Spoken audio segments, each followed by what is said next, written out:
سلام دوستان عزیز، اینجا یه مدرسه است داخل وست ونکووره و این زمین بازی هستش برای بچه ها که ساعتهایی که مدرسه تعطیله مردم اجازه دارن وارد بشن و از اینجا استفاده کنن.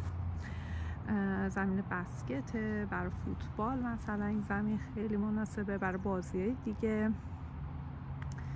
و الان این همه پلیگراند برای بچه ها و اینی که پایینش مدرسه هستش.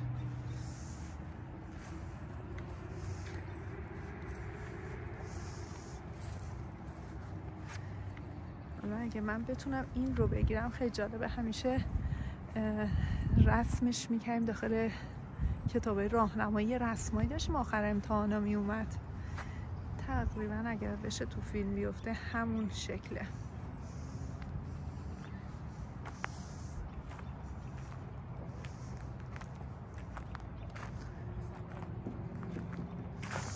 خیلی مدرسه بزرگ و قشنگیه، واقعا مدرسه قشنگیه.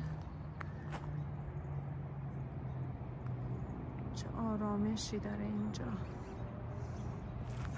چقدر مدرسه بازه، یعنی یه فضای خیلی بازه برای بچه ها. بعد جالب اینجاست دیوار نداره مدرسه،